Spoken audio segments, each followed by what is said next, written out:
there are potential carve-outs for Mexico and Canada. An olive branch from the Oval Office. The White House press secretary offered new hope Canada may be spared from the planned tariffs. And that would be a case-by-case and country-by-country basis, but it would be determined whether or not there is a national security exemption. That's a step back from what Donald Trump had been threatening.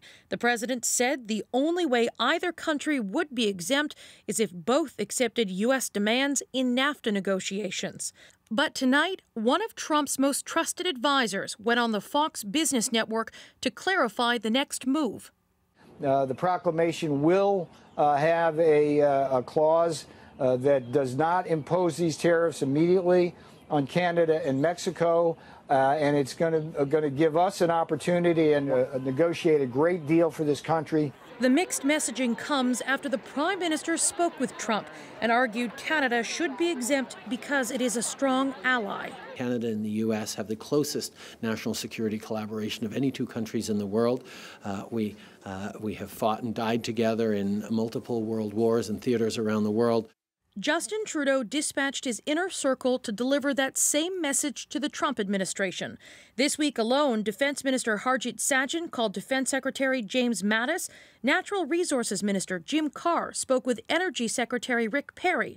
Foreign Affairs Minister Chrystia Freeland spoke with Republican House Speaker Paul Ryan. Ambassador David McNaughton had dinner with National Security Advisor H.R. McMaster. And Canada's ambassador to the UN spoke to his U.S. counterpart. But until Trump formally announces the tariffs, likely Thursday, no one will know for certain if the message stuck. And Katie Simpson joins us now from Ottawa. So, Katie, Trump's announcement is expected at 3:30 Eastern tomorrow afternoon, but I understand we're also learning more about the Prime Minister's next steps.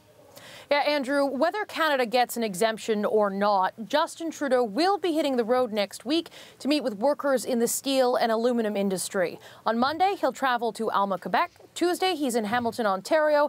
And then on Wednesday, the plan is to visit Sault Ste. Marie and Regina. These workers and their bosses will be looking for reassurances from the Prime Minister because of all of this uncertainty, Andrew. Okay, a whirlwind tour. Katie, thanks so much. Thanks. Now, there may be good reason for the U.S. to consider exempting Canada and Mexico. A new estimate suggests tariffs imposed worldwide could hurt Americans too, and quite badly. Analysis by a trade organization suggests the U.S. could lose close to 150,000 jobs in a single year. That's because all those industries that need to buy aluminum and steel to make their products, their costs would go up. And even in America's Rust Belt, once the heart of a booming steel industry, you'd think the news of tariffs on foreign steel would only be welcome there. But our Lindsay Duncombe traveled to Pennsylvania and found that the reality is a lot more complicated, leaving many manufacturers on edge. There's just one place in the United States where they make beer kegs using all-American stainless steel. Last week, Donald Trump delivered something these workers need. Hope.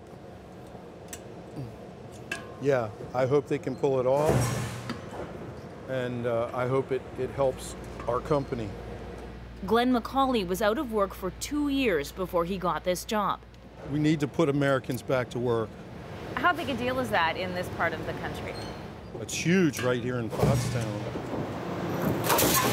But there's a disconnect between what the workers on the floor believe a steel tariff would deliver and the economic reality.